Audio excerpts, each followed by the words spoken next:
Jeanette Laffan and I'm here with Deb Smith, who's a finance broker with Smartline. So Deb, when it comes to deposits, what sort of policies do the banks have around that?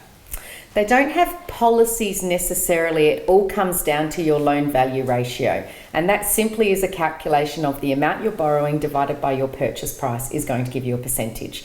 We need that to be under 95% if it's owner occupied, including your lender's mortgage insurance.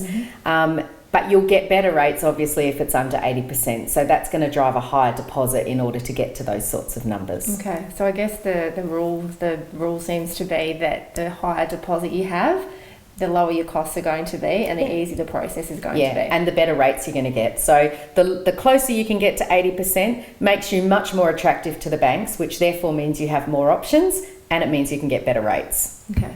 So how do you actually find out what your borrowing capacity is? Don't go onto an online calculator.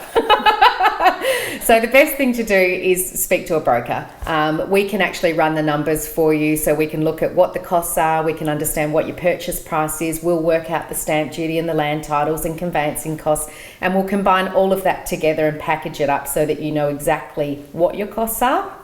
We then put in your deposit details and we can calculate the lender's mortgage insurance if that's applicable for you. So from there, ideally what you want to be doing is putting an application into a bank and getting a pre-approval. And that way, you know, by the time you actually get to your real estate agent, you know you can borrow the money and you know exactly what your limits are and what you can look for. So that's probably the best process and way to do it so that you've got some confidence. Absolutely. A lot of people go looking for a house and they actually have no idea of their borrowing capacity, and often they don't have the borrowing capacity anywhere near what they need to be looking at what they're looking at. So it's good to be realistic. And the last thing we want to be doing is showing buyers properties and they fall in love with it and then find that, you know, they actually can't afford it. Yeah. And obviously from our point of view too, if we're taking offers to vendors, vendors are going to receive those offers much more favourably if the purchaser has pre-approval. Yeah, absolutely. And I think a lot of agents now are asking if they've got pre-approval, and rightly so. Yes. And I often get phone calls on a Monday saying we bought a house on a weekend and they've not even spoken to a bank or a broker or anyone. That's concerning. Okay. Yeah. And that's probably particularly with rural properties, because obviously we deal with for residential and rural lifestyle properties. That is generally one of the first questions we ask, because most people don't realise that banks treat residential and rural lifestyle properties very differently. So can you shed some light on that for us? Yeah, and that's a really important point in this part of the world. What people don't understand is once your property is more than 20 acres, you actually reduce the amount of lenders you can use significantly. So as an example, I've got 35 lenders that I deal with. There's probably only 6 that will do over 20 acres.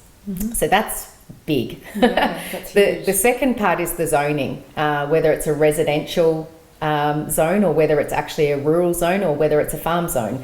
Those zones make a big difference. Whether it's vacant land or whether it's got a house on the land makes a difference. And once you start getting over sort of 120 acres, it's not residential for a bank anymore. It's now a commercial lend.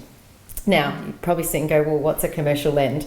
And what that means is they're actually treating it like a business. And with that come a lot more costs with the loan and probably interest rates 2% higher than what a residential loan would be. Okay. That's a totally different ball game.